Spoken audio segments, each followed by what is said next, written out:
এতক্ষণ যারা তার গুণামৃত সুধা নামামৃত সুধা পান করলেন, তাদের মানব জীবন শ্রেষ্ঠ জীবনের একমাত্র উদ্দেশ্য ঈশ্বর প্রাপ্তি। তা যেন এই জীবনেই সফল হয়, এই কাতর প্রার্থনা। আমরা ত্রিতাপ জ্বালা থেকে রক্ষা পাই পরমপিতার দীক্ষা নিলে। এই ত্রিতাপ জ্বালাটা কি? আধ্যাত্মিক, আদি ভৌতিক, আদি দৈবিক, এই তিন রকমের জ্বালা। জ্বালা মানে নিষ্ঠা আছে, কিন্তু এমনতর আগ্রহ নেই, তাতে তার ইচ্ছা অনুযায়ী পুরোপুরি চলতে পারি, তাতে একটা জ্বালার সৃষ্টি হয়, সেইটি আধ্যাত্মিক দুঃখ। বেশিরভাগই গুরু ভাই গুরু বোনদের শুনি, খুব ইচ্ছা করে এই নাম ধ্যান মহাযজ্ঞে রোজ যোগদান করতে, কিন্তু রোজ পারি না। কারণ কোনোদিন শারীরিক, কোনোদিন মানসিক, কোনোদিন আধ্যাত্মিক কারণে। অর্থাৎ ইষ্টের প্রতি অগাধ টান, চাহে কুছ ভি হো যায়, এই ভাব নিয়ে করতেই হবে, সেই রকম প্রবল ইচ্ছা আমাকে যোগযুক্ত হতে দেয় না। আচার্যদেব শ্রী শ্রী বরদা সারা জীবনে, তারও শরীর ছিল যখন, তো রোগ জ্বালা যন্ত্রণা, জ্বর, ঠান্ডা লাগা, অসুখ বিসুখ সবই ছিল, কিন্তু সব পরিস্থিতিতে কোনোদিন একদিনের জন্যেও নাম ধ্যান বন্ধ দেননি। নিয়মিত নাম ধ্যানে বসতেন। বরদাকে অনেকেই বলেছে, আজকে আপনার ভীষণ টেম্পারেচার, জ্বর, আজকেও কেন ধ্যানে বসতে হবে? তো বলল, ধ্যান না করলে আমি কি আহার ছেড়ে দেব? শ্বাস প্রশ্বাস নেওয়া ছেড়ে দেব? শরীরকে বাঁচানোর জন্য যা যা দরকার কোনোটা ত্যাগ করব? সেগুলো যদি করতে পারি, তাহলে আমার সত্তাকে বাঁচানোর জন্য নাম ধ্যানটা ছেড়ে দেব কেন? ওটাকে আমি প্রায়োরিটি দিচ্ছি না, তার মানে এগুলোকে গুরুত্ব দিচ্ছি, ওগুলোকে কম গুরুত্ব দিচ্ছি। তাই তিনি একদিনের জন্য নাম ধ্যান ছেড়ে দিতেন না। এই নিষ্ঠা আছে, আগ্রহ নেই, তার ইচ্ছা অনুযায়ী পুরোপুরি চলতে পারি যাতে, তাতে যে জ্বালা, সেই হচ্ছে আধ্যাত্মিক দুঃখ বা জ্বালা। শরীরকে যদি পরিচালিত করতে না পারি, মনকে যদি পরিশুদ্ধ করতে না পারি, তাহলে জ্বালা, সেটা হচ্ছে আদি ভৌতিক জ্বালা। এবার ইচ্ছা যদি হলো, শরীর পারছে না, শরীর বইছে না, ইচ্ছা আছে কিন্তু শরীর পারছে না,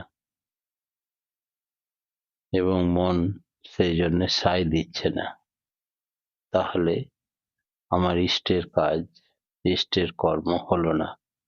এটা হচ্ছে আদি ভৌতিক জ্বালা। অনেকের অ্যাক্সিডেন্ট হয়েছে, হাত পা কেটে গেছে, আর আগের মতো নাম ধ্যান করতে পারে না। এ হচ্ছে আদি ভৌতিক জ্বালা। কর্মের ফলে ব্যাগটা চুরি করে নিয়ে চলে গেল চোরে, সেটা আদি দৈবিক জ্বালা। আমি তো বেশ ছিলাম, একটু অন্যমনস্ক হওয়াতে আমার ব্যাগটা চুরি করে নিয়ে গেল।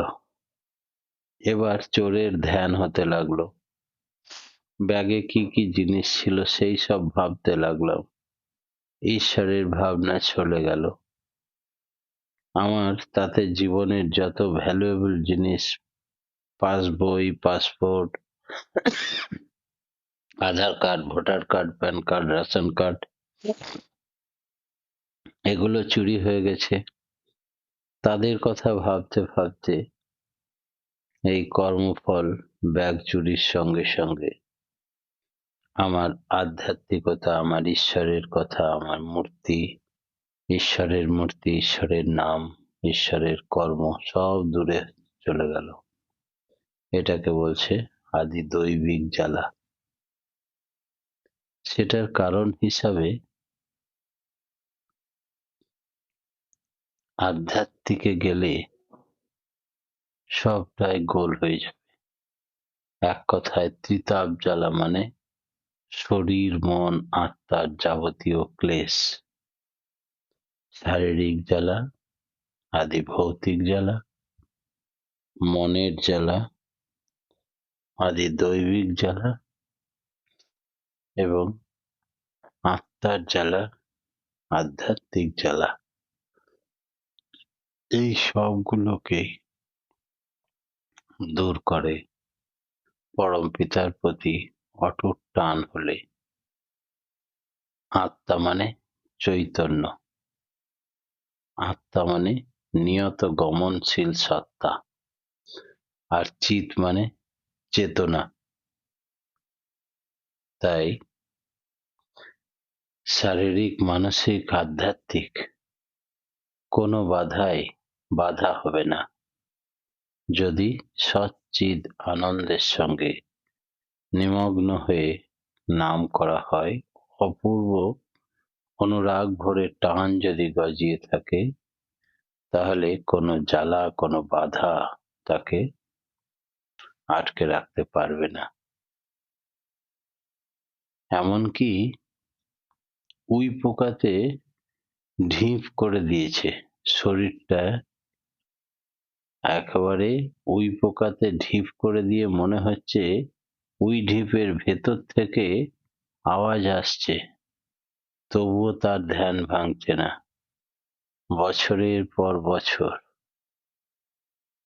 কে একজন ডাকাত চেতনা ফিরে পেয়েছে, আমার পাপের কেউ ভাগীদার হবে না, দীক্ষা নিয়েছে সদ্গুরুর কাছ থেকে, আর সে অনবরত নাম চালিয়ে যাচ্ছে। নামের টান বা নেশা এমনই প্রবল, চাহে গোটা শরীরটা নষ্টই হয়ে যাক। উই পোকা ধরে গেছে শরীরে, উই পোকা মাটি নিয়ে এসে এসে গোটা শরীরটাকে ঢেকে ফেলেছে, উই ঢিপ হয়ে গেছে। বাইরের থেকে মানুষ দেখতে পাওয়া যাচ্ছে না, তবুও রাম নাম করেই যাচ্ছে। নিয়ে রাম জন্মাবার আগেই রামায়ণ লিখে ফেললেন, সিদ্ধ মহাপুরুষ ঋষিতে পরিণত হলেন বাল্মীকি। এই হচ্ছে ত্রিতাপ জ্বালা থেকে পূর্ণ মুক্তির লক্ষণ। ভগবান পাওয়া কাকে বলে? শ্রী শ্রী ঠাকুর বলছিলেন, ভগবান পাওয়া যতখানি তার হই, ততখানি আমি তাকে পাই। ভগবৎ প্রাপ্তি হলে তার জলুস ফুটে ওঠে, ভগবৎ উদ্ভাসিত হয়ে ফুটে ওঠে চরিত্রে। প্রাপ্তির জীবন যাদের, তাদের রিফ্লেক্স পরিবর্তন থাকে, ভালো মন্দ, সুখ দুঃখ সবই তাদের সাথে, কিন্তু কোনোটাই তারা আবদ্ধ হয় না, সবটা রাখতে পারে। মনের দুর্বলতা, চাঞ্চল্য থেকে মুক্তির উপায় কি? বেশিরভাগ মানুষই নাম ধ্যানে বসতে পারি না। কালকেই উৎসবে গেছিলাম, একটি মা বলছিলেন যে একদম নাম ধ্যান করতে পারি না, কারণ আমার মনটা ভীষণ চঞ্চল, অনেক উল্টোপাল্টা চিন্তা চলে আসে, তখন উঠে চলে যায়। এই মনের দুর্বলতা বা চাঞ্চলতা থেকে মুক্তির উপায় কি? ঠাকুর বললেন, মনের দুর্বলতা খারাপ জিনিস, কিন্তু এর মুক্তির উপায় আছে বৈকি। প্রবৃত্তি অভিভূতি থেকে মন দুর্বল হয়। আকৃতি যার যত বেশি, তার দুর্বলতা তত কম। আকুতি যার যত বেশি ঈশ্বরের প্রতি, তার দুর্বলতা তত কম। মনের চাঞ্চল্য কখনোই যায় না। ভগবান শ্রীকৃষ্ণকে অর্জুন বলেছিলেন, আমার মন ভীষণ চঞ্চল, বাতাসের মতো। বাতাস যখন কখনো স্থির হতে পারে না, মনও তেমনি কখনো স্থির হতে পারে না। ওকে স্থির করতে হয়। কিভাবে? তো ত্রিকুটে যদি আমার মূর্তি চিন্তার কাজে লাগিয়ে দাও, তাহলে সেই মন স্থির হয়ে যায়। মনের চাঞ্চল্য বরাবরই থাকবে, কিন্তু মানুষের মন যত কেন্দ্রায়িত হবে, অ্যাডজাস্টেড বা নিয়ন্ত্রিত হবে, ইন্টিগ্রেটেড বা সংহত হবে, তখন মিনিংফুল অ্যাডজাস্টমেন্ট, সার্থক বিন্যাস হবে এবং পার্সোনালিটি বা ব্যক্তিত্ব গ্রো করে যাবে। এই সবের বেসিস বা ভিত্তি হলো তাতে ভক্তি। ভক্তিতে মন স্থির হয়। আমি অদ্বৈতবাদী হই আর জ্ঞানবাদী হই, সাংখ্যযোগী হই আর ভক্তি ছাড়া কোনো উপায় নেই। আমি অদ্বৈতবাদী, জ্ঞানবাদী, সাংখ্যযোগী যাই হই না কেন, তার প্রতি অটুট টান এই প্রবৃত্তির চাইতে বড় যেন হয়। তখনই আমার প্রবৃত্তি নিয়ন্ত্রিত হয়ে যায়। ভক্তি ছাড়া মুক্তি নেই।